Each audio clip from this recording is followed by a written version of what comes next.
Oke, selamat datang kembali. Coba deh kalau saya bilang science, apa sih yang langsung kepikiran? Pasti banyak yang bayangin laboratorium, jas putih, atau mungkin buku pelajaran yang tebal banget ya. Tapi gimana kalau saya bilang sains itu sebenarnya ada di sekitar kita setiap saat? Nah, kali ini kita bakal bongkar bareng-bareng keajaiban sains yang ngumpet di kegiatan kita sehari-hari. Coba deh, renungin sebentar. Anda pernah sadar nggak kalau pas lagi di bus itu ada hukum fisika yang lagi bekerja? Atau proses kimia yang super canggih yang mengubah sarapan pagi jadi tenaga? Yuk, kita lihat langsung beberapa contohnya. Oke, skenario pertama. Di dalam bus. Bayangin, Anda lagi enak-enak duduk. Tiba-tiba, kringkit. Supirnya ngerem mendadak. Apa yang terjadi sama badan kita? Pasti kelempar ke depan kan? Nah, itu bukan sulap, bukan sihir. Tapi ada penjelasan ilmiahnya yang keren banget. Sekarang kita geser ke meja makan. Cuma sepiring nasi sama telur ceplok buat sarapan. Kelihatannya simpel banget ya. Tapi, begitu masuk ke tubuh kita, wah, ini jadi proses biokimia yang luar biasa rumit buat ngubah makanan jadi energi. Bener-bener pabrik pribadi.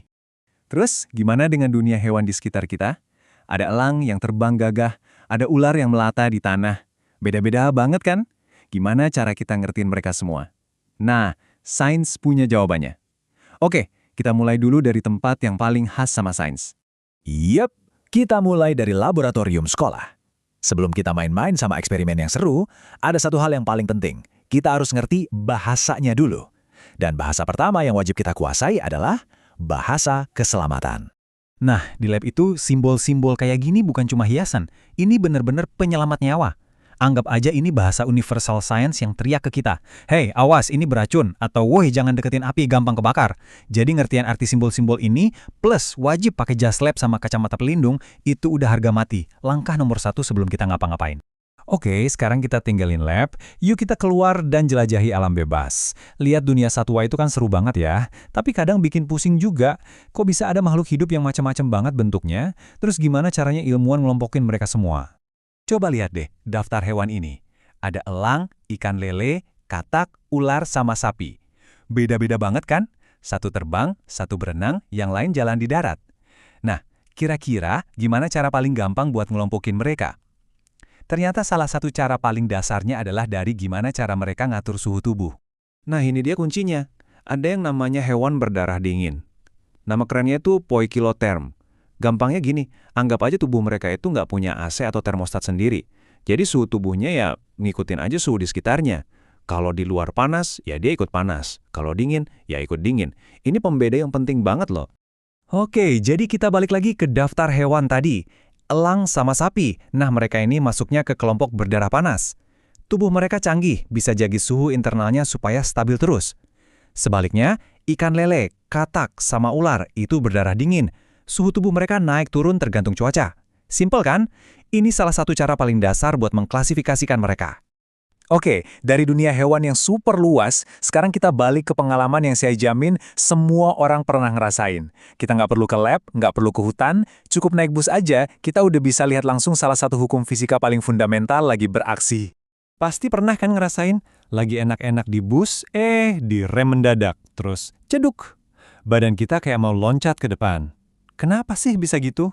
Jawabannya ada di salah satu hukum fisika paling legendaris. Gini deh, kita pecah prosesnya ya.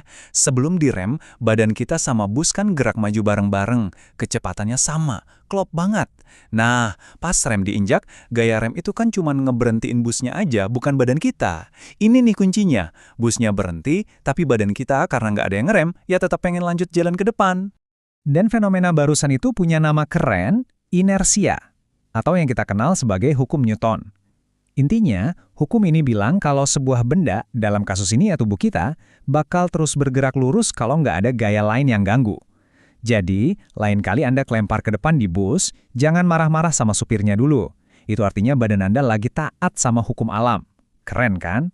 Dari fisika di luar tubuh, sekarang kita menyelam ke dalam diri kita sendiri, ke dunia biologi. Yuk, kita ikutin petualangan sepiring nasi, telur, dan susu, dari mulai masuk mulut sampai jadi energi. Ini perjalanan yang magis banget loh. Perjalanannya dimulai di mulut. Di sini, nasi yang penuh karbohidrat mulai dipecah. Terus, telur dilanjutkan ke lambung. Di stasiun ini, giliran telur yang kaya protein yang dihancurkan sama asam lambung yang super kuat. Dan puncaknya, di usus halus. Disinilah semua sari-sari makanan dari nasi, telur, susu diserap. Wah, ini kerja tim organ tubuh yang solid banget.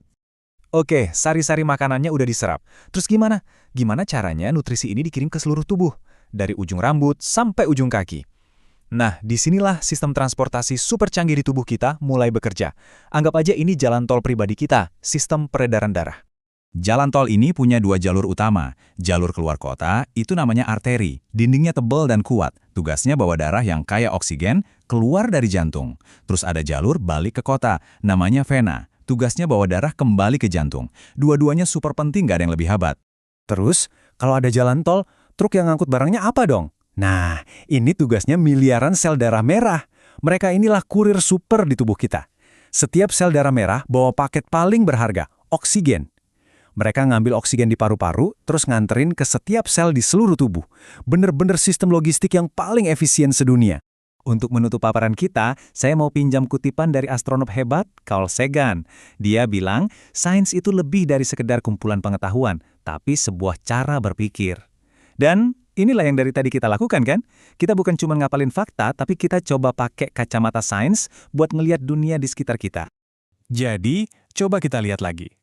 Mulai dari simbol bahaya di lab, cara kita ngelompokin hewan, sensasi aneh pas bus ngerem, sampai proses sarapan jadi energi, kita jadi sadarkan kalau sains itu benar-benar ada di mana-mana.